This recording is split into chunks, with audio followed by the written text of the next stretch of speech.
Tyler Marsh leaned into the mic, eyes steady, voice calm, and dropped the 6 words that detonated the entire conversation. "I heard when everyone else did."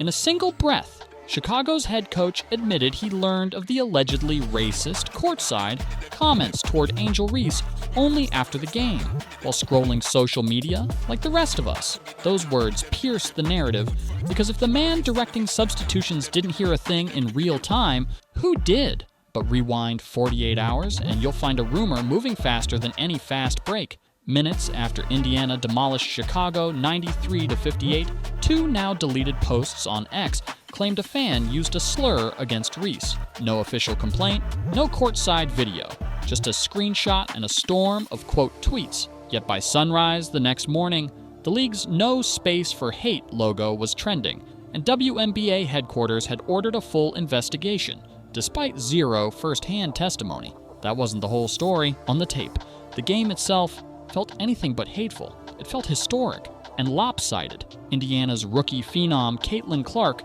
fired a flagrant 1 swipe that sent Reese to the hardwood, then walked away as Reese popped up, eyes locked on Clark, not the stands. Aaliyah Boston wedged her 6'5" frame between both stars, grabbing a technical in the process, while the broadcast replayed the collision from 5 angles. But the cameras never showed any fan leaning over the rail to shout slurs, any officials halting play, or any PA warning echoing through the arena. Remember, this was national television. 12 cameras ringed the court, 18 directional mics captured squeaking sneakers and coach chatter, and every second streamed to 2.7 million viewers, the most watched regular season WNBA game in a quarter century. If a fan had spewed a slur loud enough for Reese to hear, millions at home would have heard it too. Yet the audio remained as clean as the final box score. Indiana up 35. That silence grew deafening when Marsh returned from practice 2 days later and clarified his timeline.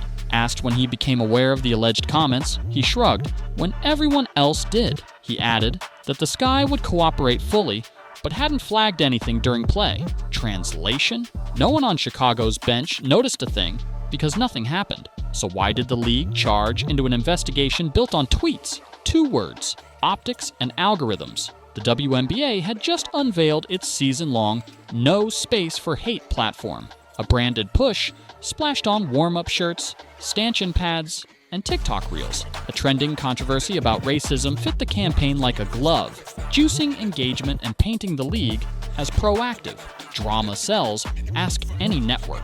That same blowout drew numbers unseen since 2000, hovering at an audience share bigger than some NBA playoff games. Viewers weren't just watching Clark rain threes, they were watching a narrative arms race. That silence grew deafening when Marsh returned from practice 2 days later and clarified his timeline. Asked when he became aware of the alleged comments, he shrugged.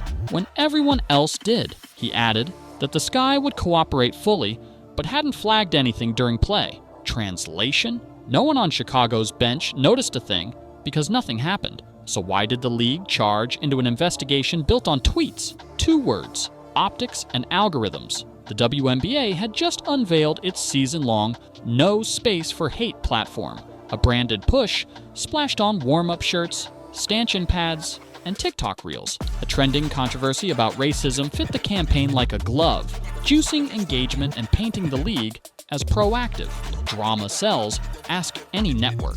That same blowout drew numbers unseen since 2000, hovering at an audience share bigger than some NBA playoff games. Viewers weren't just watching Clark rain threes, they were watching a narrative arms race. When rumors metastasize, evidence often evaporates, and that's exactly what investigators discovered. League officials sifted through raw broadcast audio, interviewed ushers, security, courtside season ticket holders, and both locker rooms. Not a single data point corroborated the social media posts. 3 days after tip-off, the WNBA released its findings. Unable to substantiate claims of racist fan behavior, case closed. But the collateral damage was done. National outlets had already plastered headlines about hate-filled stands, while comment sections devolved into all-caps trench warfare.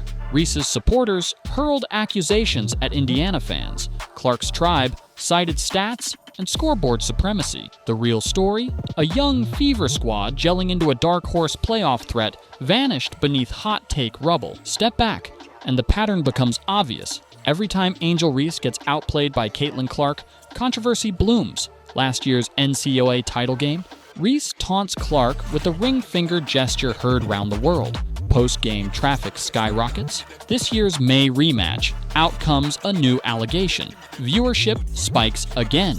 Reese is savvy. Conflict keeps her headline relevance glowing. Yet on-court numbers don't lie. Indiana shot 47%, racked up 27 assists, and forced 17 turnovers. Boston bullied the paint for 19 and 13, while Lexi Hull flirted with a triple-double. Chicago? They bricked at 29% and looked gassed by halftime. So who actually benefits from manufacturing outrage? Let's crunch it. Advertisers pay for eyeballs. The broadcast pulled ratings that flatten the typical summer sports slump. Social networks thrive on engagement. The hashtag storm hit tens of millions of impressions in 48 hours, and Reese's brand remains a headline darling even after a stat sheet stinker. Victim narratives convert losses into likes. The losers are the silent majority who just want elite hoops. They tuned in to watch a generational shooter face her college nemesis, yet wound up dragged into a culture war blame game. And they'll tune out if every hard foul spawns an unverified accusation louder than the action itself. Fast forward to the league's verdict. The investigation is closed. Nothing found, but you can't unring a viral bell. Old school fans remember an era when editors vetted tips before printing. Now a two-sentence claim mobilizes an entire sports apparatus overnight. Truth laces up its sneakers only after the algorithm has sprinted a lap. Yet buried inside this fiasco is a milestone worth celebrating. 2.7 million sets of eyes proved women's basketball can command a stage once reserved for the NBA and NFL. That metric deserves top billing, not a sidebar. When athletes like Clark, Boston, Mitchell, and even Reese combine talent with tension, ceilings shatter. The product is compelling on athletic merit alone. It doesn't need phantom villains. Where do we go from here? The June 7th rematch looms, but the only noise that should matter is shoes skidding on hardwood. Instead of doom scrolling for the next outrage, imagine focusing on defensive rotations, pick-and-roll reads, and whether Indiana's young core can sustain its stingy switch-everything scheme. That's the hoop-head conversation the game has earned. Marsh's 6-word confession stripped bare the difference between rumor and reality. It reminded us that social media smoke often masks an empty fire pit. It challenged a league eager to trend to double-check its receipts. And it gifted fans a clarifying question every time a scandal explodes. Did anyone who mattered actually hear this in real time? Because final scores are forever, and highlight reels don't vanish when an account goes private.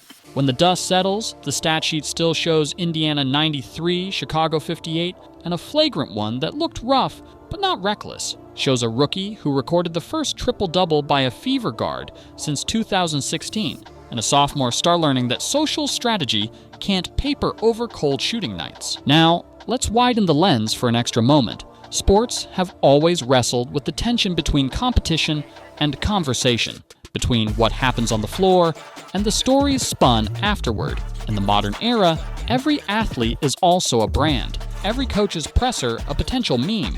The Reese-Clark dynamic is just the latest echo of classic rivalries. Allie and Frazier, Magic and Bird, where off-court narratives magnified on-court excellence. The difference today is speed. A rumor can achieve escape velocity in the time it takes a player to walk from locker room to bus. That velocity demands new literacy from fans, the ability to pause, ask for primary sources, refuse to share until evidence arrives. If we want better sports discourse, we have to practice better digital citizenship. The media bears equal responsibility. Outlets chasing clicks need to weigh scandal against substantiation. A headline questioning facts may drive traffic now, but credibility erodes with every unverified claim.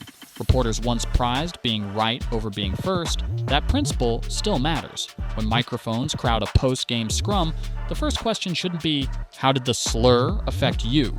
But, can anyone confirm something was actually said? Verification before amplification. Imagine that radical concept re-entering the playbook. There's also a lesson here for the league. Policies like no space for hate are vital, but haste can backfire. Announcing an investigation before securing basic evidence invites skepticism.